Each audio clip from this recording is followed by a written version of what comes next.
Halo, selamat siang Ibu. Saya mau konsultasi tentang keresahan saya belakangan ini.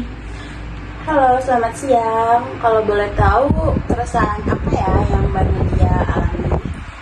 Jadi saya tuh belakangan ini merasa terganggu dengan cara beberapa teman yang di kampus tuh melakukan mahasiswa yang terbuka tentang kondisi mentalnya, Bu. Ada juga teman saya yang jujur pernah mengalami depresi, tapi malah dijauhi dan dijadikan bahan lelucon gitu. Oh, saya turut prihatin mendengarnya ya. Itu memang salah satu bentuk stigma sosial yang masih kuat di masyarakat, termasuk di lingkungan mahasiswa. Apa yang membuat Mbak Nadia merasa terganggu secara pribadi? Kalau saya sendiri punya latar belakang keluarga riwayat gangguan mental ya, Bu.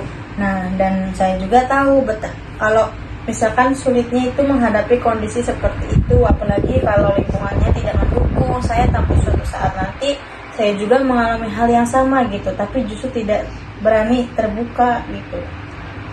Perasaannya sangat valid ya. Mbak Nadia merasa takut terhadap penolakan sosial bisa membuat seseorang enggan mencari bantuan. Nah, disinilah pentingnya pendekatan konseling multikultural. Kami, konselor, harusnya memahami bahwa setiap mahasiswa itu punya latar belakang budaya, nilai, dan pengalaman hidup yang berbeda-beda. Maksudnya gimana tuh, Bu?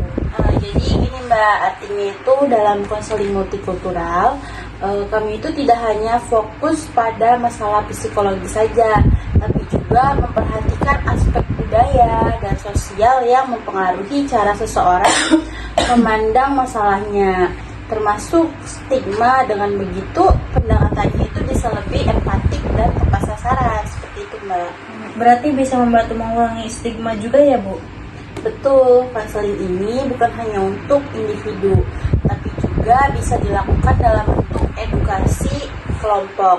Nah, kita bisa mengadakan seminar, pelatihan, atau kampanye sadar mental health yang menekankan pentingnya empati lintas budaya, seperti itu. Kalau kayak gitu saya tertarik juga tuh, Bu. Saya juga mau ikut terlibat kalau ada kegiatan seperti itu. Wah, sangat bagus itu Mbak Nadia. Kamu bisa jadi agen perubahan di lingkungan Mbak Nadia.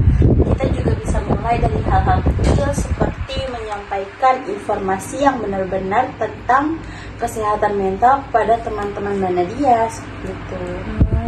Kalau gitu terima kasih banyak ya, Bu. Saya merasa lebih lega setelah curhat sama Ibu. Iya, sama-sama Mbak Nadia. Ingat ya, gak ada yang salah dengan mencari bantuan. Dan semakin banyak orang seperti Mbak Nadia yang peduli, stigma itu akan semakin berkurang. Oke, terima kasih Ibu. Saya Iya, izin pamit. sama-sama. Assalamualaikum.